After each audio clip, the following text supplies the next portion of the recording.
परम श्रद्धेय प्रधानमंत्री महोदय, मेरा चरण स्पर्श स्वीकार करें। नमस्कार। अभी आप लेखक भी हैं, व्याख्यान भी देते हैं, आपने बालमुखी रामायण भी लिखी है जी। इतना सारा काम आप कैसे कर पाते हैं? बचपन बचा है कि वो भी चला गया है? जी हाँ, जिस बच्चे से पीएम मोदी इस सहजता और सरलता से बात कर रहे हैं और सवाल जवाब का दौर चला है, वो बच्चा कोई और नहीं बल्कि प्रधानमंत्री राष्ट्रीय बाल पुरस्कार से सम्मानित इंदौर के अवि शर्मा हैं। पीएम मोदी पर अवि शर्मा की असाधारण प्रतिभा का जादू ऐसा चला कि पीएम अवि की बातों में मुग्ध होते गए और संवाद लंबा चलता गया। असाधारण प्रतिभा के धनी अवि शर्मा की हाजिर जवाबी से पीएम चकित थे। शैक्षिक उपलब्धि की श्रेणी में अवि शर्मा को डिजिटल रूप से ये सम्मान दिया गया। इंदौर के एनआईसी कक्ष में उपस्थित इस बालक से प्रधानमंत्री नरेंद्र मोदी ने मजेदार बातें की। अवि शर्मा की प्रतिभा से मोदी इतने प्रभावित हुए कि पूछ लिया कि क्या मध्य प्रदेश के पानी में ऐसी विशेषता है जो ऐसे बच्चे पैदा होते हैं और हम कितने आगे हैं। क्या अभी ये मध्य प्रदेश के पानी में ही कोई विशेषता है? क्या इस प्रकार के बच्चे तैयार होते हैं?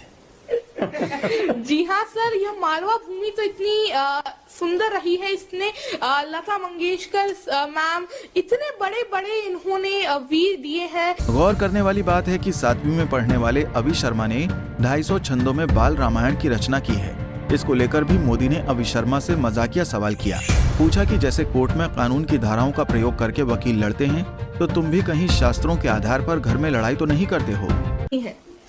तो अभी परिवार में सब तंग आ जाते होंगे, दिन भर तुम्हें रामायण करते रहते होंगे, तो घर के सब लोग नाराज हो जाते होंगे। नहीं सर, सौभाग्य से मेरे माता पिता मुझे सबसे ज्यादा सपोर्ट करते हैं। बचपन से ही इन्हीं से मैंने रामायण, महाभारत, गीता, इन सब का चीज सुनी। और श्रीमद् भागवतम में 7वें अध्याय में 7वें कैंटो में लिखा है कि जब हम कोई भी आदत बचपन से ही डेवलप कर लेते हैं तो वह हमारे साथ जीवन भर रहती है। तो घर में भी जैसे कोर्ट के अंदर वकील धाराओं का उपयोग करके लड़ाई लड़ते हैं, तो तुम भी घर में शास्त्रों का उपयोग करते लड़ाई लड़ते हो क्या? नहीं सर, शास्त्रों का तो मैं जरूर ही उपयोग करता हूँ, परंतु मैं बच्चों को सिखाने में इनका उपयोग करता हूँ। मेरे मिशन संस्कार और शिक्षा के अंतर्गत मैं बच्चों को भारतीय शास्त्रों, भारतीय कल्चर के बारे में बताता हूँ और यह बताता हूँ। अवि शर्मा ने राष्ट्रीय और अंतर्राष्ट्रीय स्तर के कई पुरस्कार जीते हैं। महज 12 साल की उम्र में कई प्रतिष्ठित अवार्ड अपने नाम कर चुका है। लॉकडाउन के दौरान अवि ने 250 छंदों में बाल रामायण की रचना की है। अवि शर्मा अब तक देश के 50 से अधिक जाने माने लोगों के साक्षात्कार भी कर चुके हैं। जैसे कि मैंने कहा कि मैं एक एक्टर हूँ और एक एंकर भी हूँ and I am a motivational speaker और मैं एक लेखक भी हूँ। सो एक्टिंग में तो मैं शुरू से ही था और मुझे जो मेनली अवार्ड्स मिले हैं वो है मेरे IQ जो 161 है, which is greater than Bill Gates and Albert Einstein. एक तो उसकी वजह से मिले हैं और दूसरे जो मैंने सबसे बड़ा अचीवमेंट मैं मेरी लाइफ का मानता हूँ वो है बालमुखी रामायण, जो मैंने लिखी 250 छंदों में तथा हिंदी भाषा में पूरी रामायण का एक संक्षेप ये मैंने इस पुस्तक में लिखा है जो है बालमुखी रामायण।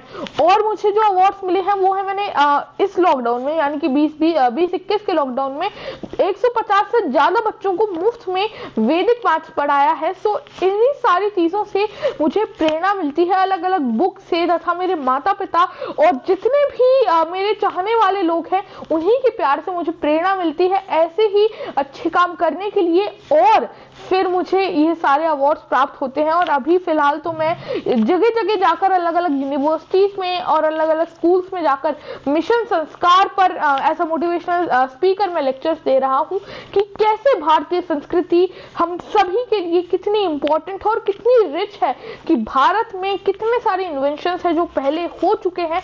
तो इन सारी चीजों पर मैं अलग अलग यूनिवर्सिटीज में जाकर बात करता हूँ, जिसके लिए मुझे काफी सारे OMG book of records, international icon award और भी EWR exclusive world record, 2 India books of record, national excellence award, pride of India award और सबसे बड़ी बात मुख्यमंत्री योगी जी से एप्रिसिएशन लेटर, ऐसे बहुत सारे अवार्ड्स मुझे मिल चुके हैं। जिस उम्र में बच्चों को सीख की आवश्यकता होती है, ऐसी समय में, ऐसी उम्र में एक बच्चा अन्य किसी को सीख दे, कैसा लगता है?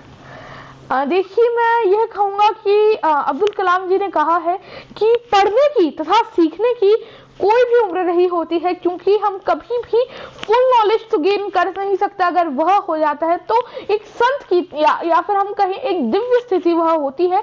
सो मैंने अपनी एज के बच्चों को, जो मेरे पास, ये मेरी थिंकिंग है कि अगर मेरे पास कुछ एक्स्ट्रा ऑर्डिनरी है, या मुझे अगर जैसे कि वैदिक मैथ्स की अगर मैं बात करूं, या कुछ हमारे धर्म ज्ञान की, जो संस्कृति की अगर मुझे नॉलेज है, तो क्यों नहीं मैं उसको लोगों से बांटूं।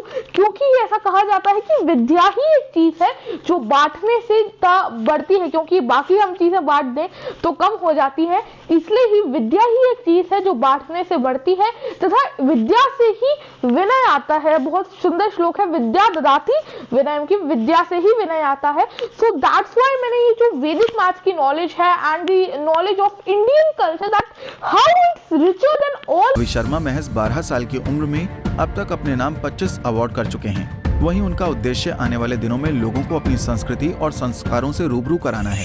पंजाब केसरी के लिए गौरव कंछल, इंदौर। हमसे जुड़े रहने के लिए हमारे YouTube चैनल को सब्सक्राइब करें और नई वीडियो की नोटिफिकेशन के लिए बेल आइकॉन को दबाएं। अगर आप ये वीडियो Facebook पर देख रहे हैं तो लाइक जरूर करें और ज्यादा से ज्यादा शेयर करें। धन्यवाद।